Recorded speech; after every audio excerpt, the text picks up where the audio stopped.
Anne Lauvergeon était présente ce 23 mai à l'école d'ingénieurs de Cherbourg lors de la signature de la convention de partenariat pour le développement des formations nucléaires en Basse-Normandie.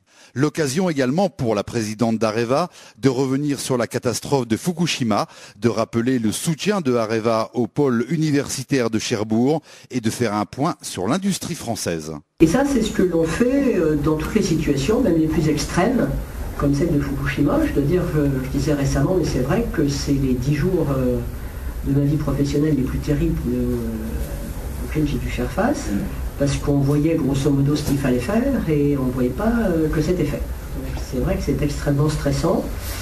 On avait contacté tous les gens que nous connaissons chez TEPCO, dans le gouvernement japonais, et quand au bout de 10 jours, j'ai reçu un appel, j'étais dans l'Eurostar à 16h, pour me disant à la japonaise, si Mme Lauvergeon veut se rendre au Japon, elle est la bienvenue.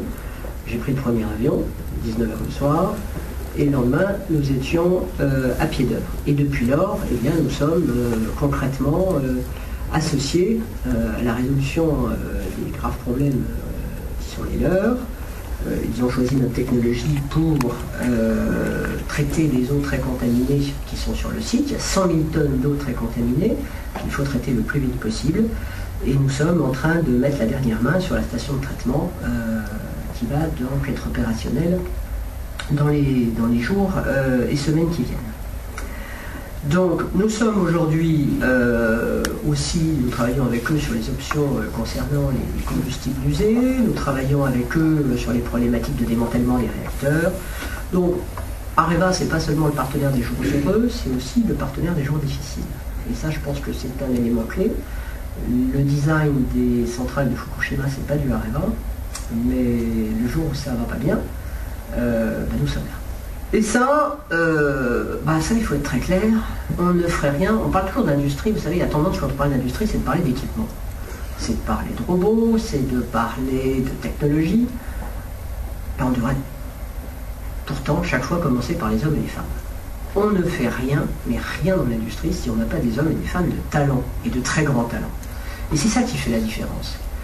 Alors, il faut qu'ils aient, comment dirais-je, du talent naturel, mais il faut qu'on ait su le développer, leur donner la curiosité, l'envie, la capacité d'aller regarder, d'aller creuser, et puis d'avoir une formation qui puisse faire qu'effectivement, quelles que soient les formations internes que nous avons chez Areva, elles sont nombreuses, nous puissions avoir recruté des collaborateurs qui sont d'ores et déjà dans le coup. Alors je crois que c'est pour ça que nous avons apporté dès la création de ce pôle universitaire tout notre soutien, et c'est pour ça que je crois que nous sommes aussi très impliqués dans sa vie. Nous sommes représentés au conseil de votre école, Vincent Frugier, le DRH d'Areva La Hague, et plusieurs de nos collaborateurs participent aux enseignements et au jury de sélection. Et bien entendu, nous accueillons régulièrement des stagiaires et des nouveaux salariés. J'ai vu qu'on en était, je crois, à plus de 10 venant de cette école. Et je ne saurais oublier notre soutien à votre très célèbre concours de robotique. Là aussi, Fukushima montre à quel point les robots, c'est intéressant. Alors, le lancement à la rentrée prochaine de la nouvelle formation d'ingénieurs qui est baptisée Opération nucléaire va bien sûr renforcer la qualité de nos relations. Elle va aussi, et je m'en réjouis, conforter l'ambition de Nucléopolis, le tout nouveau pôle nucléaire normand des sciences nucléaires et de leurs applications, et de faire de la région un leader européen du secteur.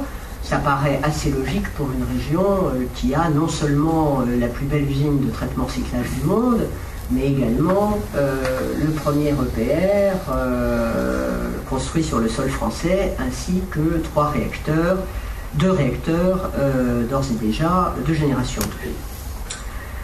Alors je voudrais vous dire, vous dire vraiment ma conviction. Je vous dis, quand j'ai rejoint Areva, quand j'ai rejoint Cogema, quand on a fait Areva ensuite, il était de bon ton de dire que l'industrie nucléaire n'avait pas d'avenir. On a démontré par A plus B que c'était entièrement faux, et on est aujourd'hui, je le disais, la référence mondiale. De la même façon, je crois que le déclin industriel français n'est absolument pas inéluctable. Bien au contraire. Et bien sûr, nous sommes dans des conditions parfois de compétition très rudes, et elles ne vont pas forcément s'améliorer dans les années à venir.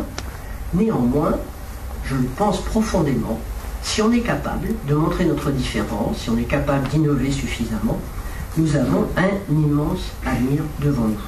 S'il n'y a plus d'industrie en France, on l'a beaucoup entendu pendant, je dirais, ces 2 dernières décennies. On ferait des services. Et on vivrait tous de services. Mais pourquoi il y aurait des services s'il n'y a pas d'industrie? Si on veut que tout le monde et au maximum de gens aient un emploi, il faut qu'il y ait une industrie. L'industrie, c'est pas sale. L'industrie, c'est extrêmement efficace comme creuset collectif. On ne serait pas là s'il n'y avait pas eu la première révolution industrielle. C'est elle qui a effectivement créé cette formidable aspiration vers l'évolution.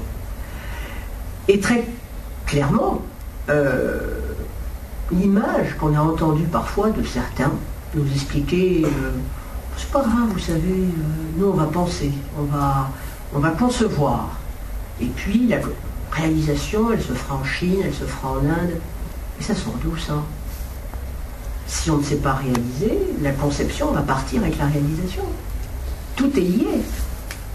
Donc il est clair que nous devons réindustrialiser notre pays. Enfin moi ça me paraît parfaitement évident. Alors certains d'entre vous, et je les laisserai me poser la question, peuvent penser que l'accident de Fukushima va peut-être remettre en cause le nucléaire. Alors j'ai envie de dire oui et non. Oui, dans le sens où, mais ça on en a toujours été persuadé chez Areva, le développement du nucléaire, c'est la sécurité, la sûreté et la transparence. Et s'il n'y a pas sûreté, sécurité et transparence, le nucléaire ne va pas très loin.